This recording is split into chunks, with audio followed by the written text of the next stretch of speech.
if you're being mindful, if you're showing up intentional, you're confident, you're really present with where you are, you have the ability to start learning about the people in front of you. So you kind of want to think like a psychologist here. If you've ever been to a therapist of any kind, they're trying to just get your story. They're trying to understand you and what makes you tick. And they're trying to be sensitive to all these little things that inform them about what your needs are so that they can help address them. So you want to kind of think about that with this new patient. Like everyone comes in with this like fresh, you got to have this fresh set of eyes and kind of go, okay, what am I working with here? What do you really need? What are you trying to accomplish? How can I help? And so if you can think like a psychologist and start building that mental profile for them and being very present and hearing like, oh, they kind of made this little micro expression when I said something, or, I noticed the way that she looked at him when I said that one thing. Like those little things will start telling you the story behind the story in a really compelling way. But it's the kind of thing that you don't have the luxury of doing at 1-hour treatments over 5 years of therapy. It's more like speed dating.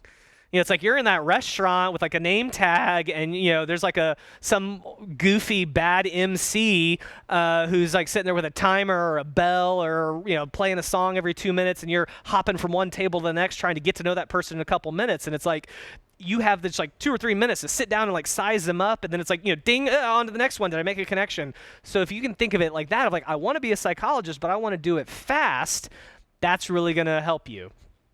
And one of the ways you do that is you build rapport. What is rapport? Really, it's a close relationship in which people understand each other's feelings or ideas and communicate well. It's how they're making connection, how they're connected with one another. So the crazy thing is, like, sometimes you hit it off. It's like Step Brothers. It's like, oh my gosh, is your favorite dinosaur Velociraptor? Like, did we just become best friends? Like, we've all had that moment where you're, at a bar or a restaurant or whatever, and maybe it's a member of the opposite sex, maybe it's a buddy, and it's like within like 2 hours, you're like, oh my gosh, you're gonna be in my wedding. Like, why have you not been in my life before now? Like, what was I doing the last 20 years? Like, it's instant connection.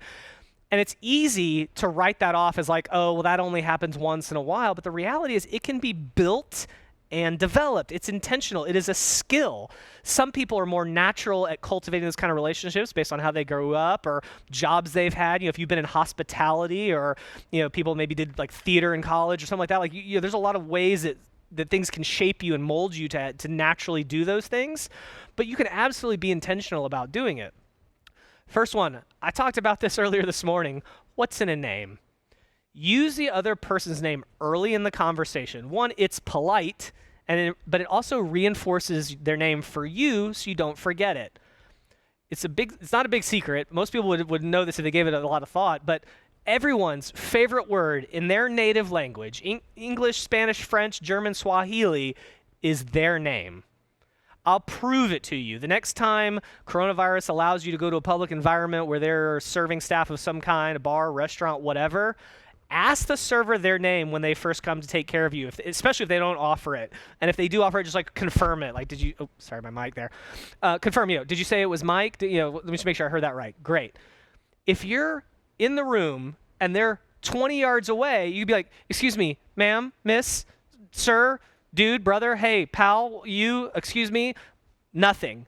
But you whisper, hey, Chelsea, from like 20 yards away, she'll whip around. It's like, yeah, what can I do for you, hon? Like, just instant, she heard her name travel right through all that noise.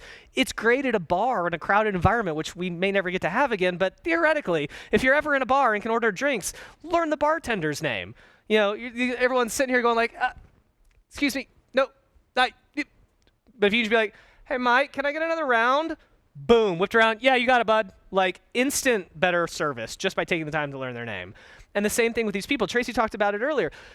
They're getting ready to spend $6,000, $7,000. If you're some of the people from Surrey, Langley, or Burnaby, which is the B word I forgot this morning, that's the farthest away from where we are in Dallas, it might be $10,000 or $11,000 for your service.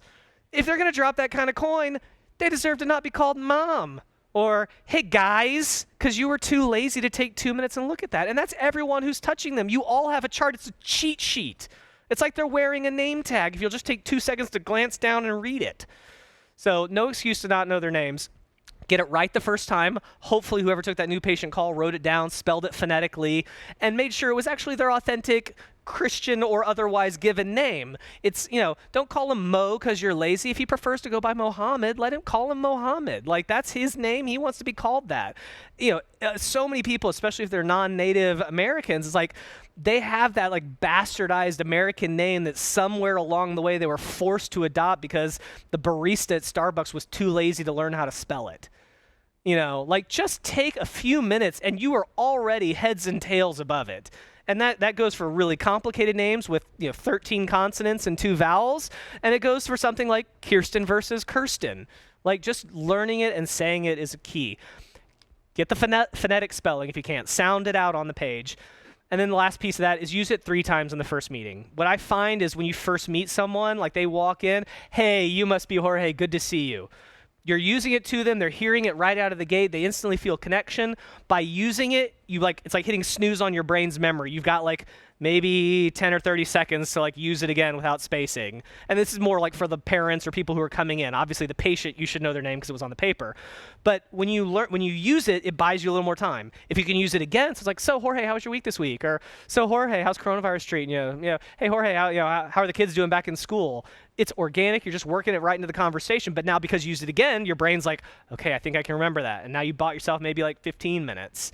If you'll use it a third time during that first meeting, whether that's over that hour-long appointment or not, by the time they leave, you've got a really good odds of actually being able to spot them in the future and know their name. And they'll just feel better in the process. It's way better than not hearing it right the first time, not clarifying the first time, and suddenly you're 50 minutes into an hour presentation. You're like, so, Dad, if you want to go ahead and sign here, like, now it's awkward. Like, now he's like, dude, I told you my name like an hour ago. What do you mean you don't remember it? But it's awkward now to ask for it. But if you ask for it at the beginning, if you didn't hear it right, people give you all kinds of grace at front. You're like, I'm sorry, one more time. Did you say it was Jorge or Jose? Oh, Jorge, great. Hey, man, so good to meet you. Like, taking that extra second to clarify helps lock it better in your brain.